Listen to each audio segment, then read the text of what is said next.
My favorite authors, poets, was a man I've admired for years, Count Leo Tolstoy.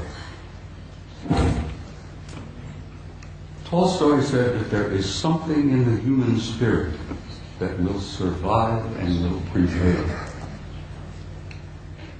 That will survive and prevail, and that there is a tiny and brilliant light burning brightly in the heart of man that will not go out no matter how dark the world becomes. And then in the years ahead, when things are difficult, the economic problems take place, there will still be disruptions, fear. Oh, sadly enough, I'm afraid there will still be blood in the streets, here, there, and everywhere. This coming out of adolescence is not an easy process.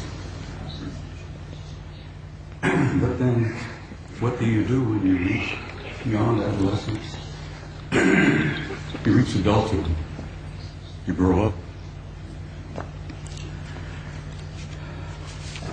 And we're growing up.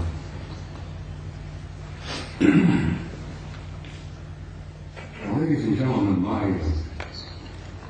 my journey's coming to an end. But for many of you out there, your journey has just begun. And I want to say something to you before I leave the stage and set you.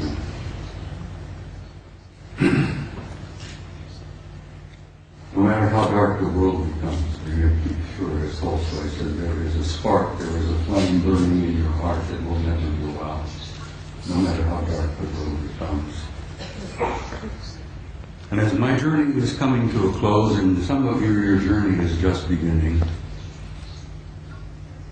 I wanted to say to you, in a term that I think is absolutely appropriate, you Spaniards have got some beautiful terms in the words. Vaya con Dios.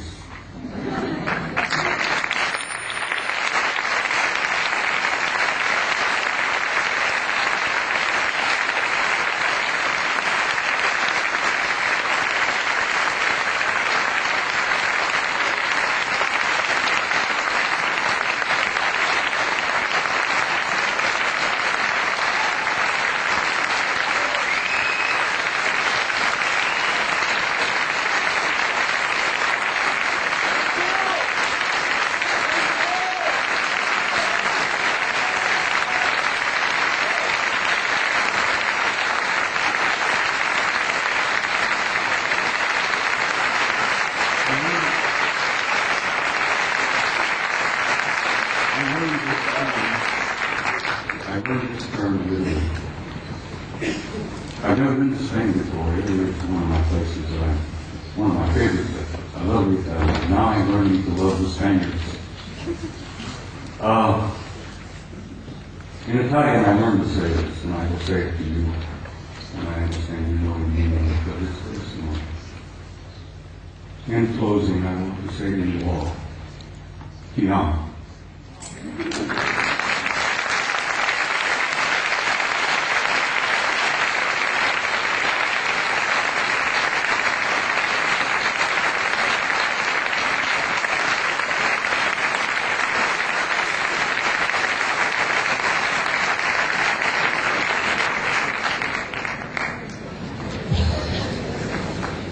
Bien, ha llegado el momento del descanso.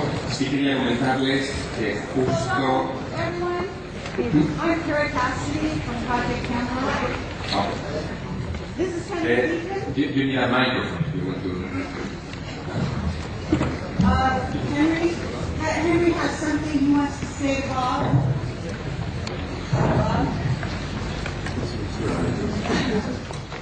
This is Henry Deacon. And we just want to say something here. This is Henry Deacon from Project Camelot, for those of you who are familiar with our website.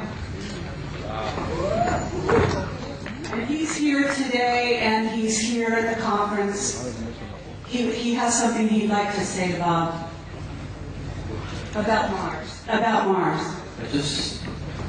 I don't have any words, but Bob has expressed everything that I would have said. And I can confirm it because I've been working in top secret for 30 years, and above top secret. We've shared a common background, but I just met him recently here. And I can only say that, yes, there's life on Mars, there are bases on Mars. I've been there. And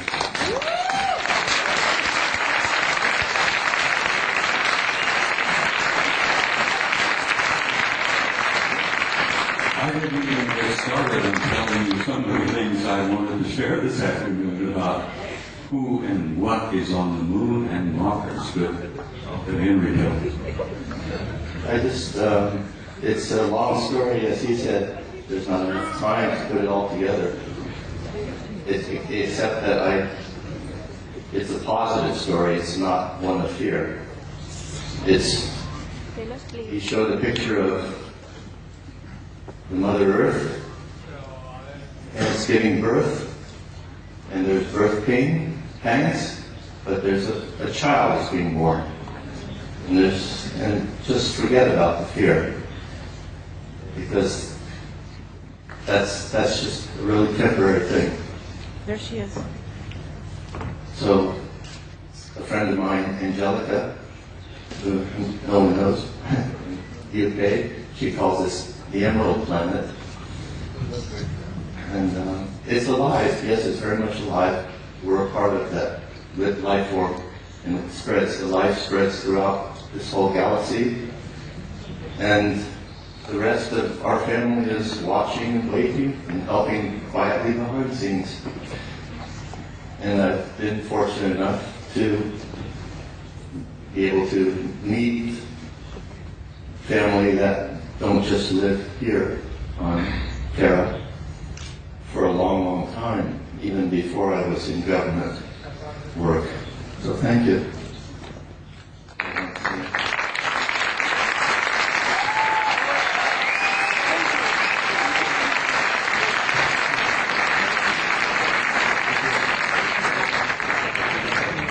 Ladies and There's gentlemen, no, am I still broadcasting? Henry Deacon, for those of you who don't know. Am I still broadcasting here?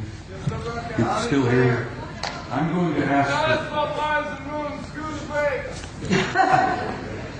I was going to share a small story with you before I ran out of time. I'm going to ask the gentleman to please bear with me and give me just a few moments.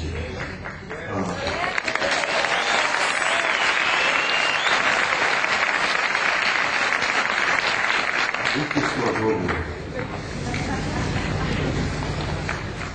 I attended my son's retirement ceremony in Washington, D.C. in November. My boy retired in November in Washington as a full captain of the United States Navy after 30 years of service. And while I was at this retirement party, the room was filled with admirals and generals, and retired commanders and captains and so on. And we all had something cool in our hands, and we were all moving around among each other, aimlessly and relaxed, you know. A retired Navy scientist, whose name must remain unquote, came up to me, nudged me. He says, "I know you." I said, "Yes, I'm Eric's father." No, he said, "I know you. You're that notorious retired command sergeant major with the big mouth." And I said, "Yes, I go to that." He says, "I had to share something with you before the party was over." He said, "I retired several years ago." He said, "My last job was at a government laboratory in Nevada, a few miles from Las Vegas." He says, "I am a plasma fusion physicist. That's my expertise. That's my training, my background, not being a scientist. I go, what? Plasma fusion physicist?" He said, "Yeah, I work at this laboratory outside of Las Vegas." He says, "It's not commonly known, but it's a drug secret." He says, "I worked 5 years with two guys who were not from here. They were from somewhere else. And he says they were delightful people. They were scientists, they were working with us, they were assisting us, they were encouraging us.